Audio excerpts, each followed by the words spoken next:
Hello friends, मैं doctor Dinesh आपका स्वागत करता हूं आपके अपने ऑफिशियल यूट्यूब चैनल गाय बंधु में।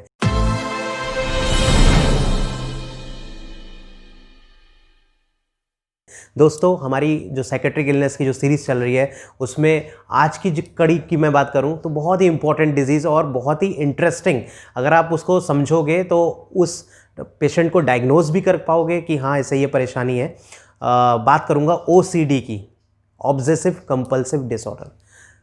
सबसे पहले अगर मैं बात करूं कि आखिर ये बीमारी क्या होती है, तो जैसे कि आपको नाम से ही समझ में आ रहा होगा, ऑब्सेशन एक वर्ड है इसमें, कंपल्शन एक वर्ड है और डिसऑर्डर, यानी कि ऑब्सेशन कंपल्सिव डिसऑर्डर, ये तीन वर्ड से मिलके ये बीमारी बनी है और इन तीन वर्ड का अपना अपना अलग मीनिंग है। सबसे पहले बात करें अगर ऑब्सेशन की, ऑब्सेशन का मतलब होता है कि कोई भी ऐसा थॉट आ जाना जो कि एग्जिस्टेंस में नहीं है या फिर जिसकी रियलिटी नहीं है, या फिर ऐसी कोई पिक्चर मेरे दिमाग में आ जाना जो कि एग्जिस्ट नहीं करती है लेकिन तब भी मेरे को बार बार जहन में आ रहा है और मुझे परेशान कर रहा है। तो एक हम आम भाषा में इसे भ्रम कह सकते हैं, एक विचारों का भ्रम या फिर एक विजुलाइजेशन का भ्रम। कंपल्शन का क्या मतलब है कि इस ऑब्सेशन के आने की वजह से, इस थॉट्स के आने की वजह से, इस पिक्चर के विजुलाइजेशन होने की वजह से वो मुझे इतना परेशान कर रहा है अंदर से कि मुझे घबराहट हो रही है, और वो मेरे घबराहट के लेवल इतना बढ़ जाता है कि उसको दूर करने के लिए मुझे कुछ ना कुछ करना पड़ता है। तो ये मेरी क्या हो जाती है, कंपल्शन हो जाती है कि मुझे जब तक मैं वो चीज़ करूँगा नहीं तब तक वो मेरी घबराहट कम नहीं होगी। तो एक भ्रम की वजह से घबराहट उत्पन्न हुई, उसकी वजह से मुझे कोई ना कोई ऐसा वर्क करना पड़ रहा है कि जिससे वो मेरा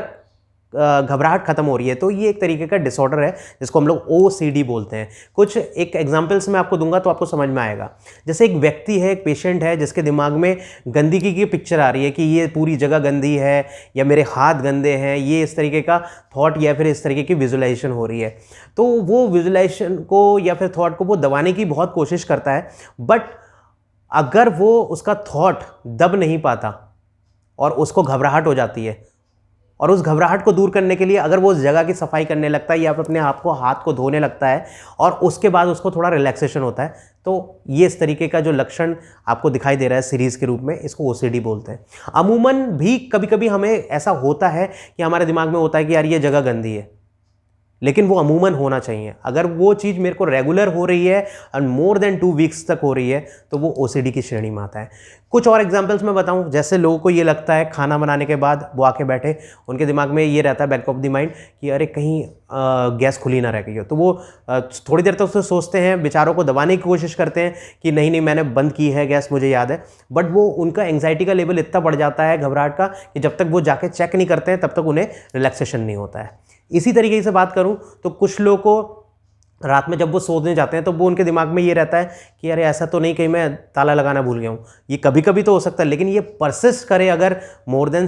2 वीक्स तक और हमेशा आपको ये जहन में रहे, और जब तक आप जाके देख के चेक ना कर लो, कई बार लोग उठ के दिन रात में 2-2 3-3 4-4 बार चेक करते हैं, तो ये OCD की श्रेणी में आता है। कुछ लोगों को ये भ्रम हो जाता है कि भगवान है या नहीं है। ये लाइव एग्जाम्पल है मेरे साथ मेरा एक पेशेंट था, वो यही सोचता था कि भगवान है या नहीं है, बहुत कोशिश करता था इस अपने थॉट को दबाने के लिए, लेकिन कभी कभी क्या होता था, वो अपने इस जो ऑब्सेशन था उसको दूर करने के लिए, एक कंपल्शन उसका जो था वो ये था, वो घर में या कहीं पे भी कोई चीज़ मिल जाती थी जो एक आकार ली होती थी किसी भी देवी देवता का, तो वो उसे तोड़ के देखता था। तो कहने का मतलब ये है, इस तरीके की जो भी चीज़ें हों, अगर वो घटित हो रही हैं आपके सामने, या फिर कभी धर्म को लेकर के किसी को ऑब्सेशन हो जाता है कि मेरा धर्म महान है और उस सामने वाले का धर्म महान नहीं है, तो वो अपने इस जो ऑब्सेशन है इसको दबाने की कोशिश करता है, बट वो तब तक एंग्जाइटी का लेवल इतना बढ़ जाता है जब तक कि वो दूसरे धर्म के किसी चीज़ का अपमान ना कर दे, तब तक उसका ये जो अंदर से जो एंग्जाइटी हो रही है वो दूर नहीं हो पाती है। तो ये कुछ एग्जाम्पल्स हैं जो मैंने आपको बताया कि क्या हो सकता है, OCD किस तरीके से आप पहचान सकते हो। अब डिपेंड ये करता है कि इस ऑब्सेसिव कंपल्सिव डिसऑर्डर को हम पहचानने का तरीका मैंने जैसे आपको बताया, इसी तरीके से बहुत सारे इसके कारण हैं जो मैं आपको बताना चाहता हूं। कि सबसे पहले हमारे ब्रेन में एक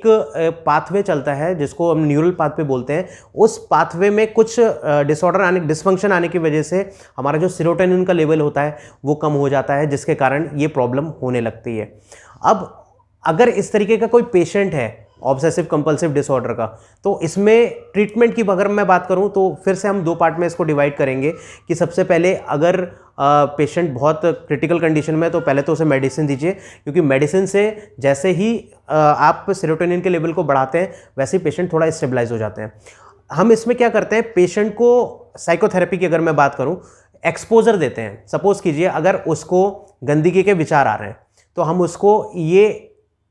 काउंसलिंग देते हैं कि आप अपने इस विचार को आने दीजिए। साइमल्टेनियसली हम उसको रिलैक्स होने के लिए कुछ टेक्निक्स बताते हैं, जिससे क्या है कि वो पहले रिलैक्सेशन उसे कैसे आ रहा था, वो हाथ धो के या सफाई करके आ रहा था, बट यहाँ पे अब हमने उसे टेक्निक बताती है जिससे कि वो खुद रिलैक्स हो सकता है। तो धीरे धीरे धीरे धीरे धीरे उसके जो गंदगी के विचार हैं या फिर इस तरीके के थॉट्स हैं कि यहाँ पे बहुत गंदगी है, मेरा हाथ गंदा है, वो धीरे धीरे खत्म हो जाता है। अलोंग विद हम उसकी सीबीटी कर सकते हैं, कॉग्निटिव बिहेवियरल थेरेपी कर सकते हैं, जिसके कारण उसकी ये जो परेशानी है वो कम हो सकता है। मेडिटेशन करवा सकते हैं उसको, कुछ म्यूज़िक थेरेपी करा सकते हैं।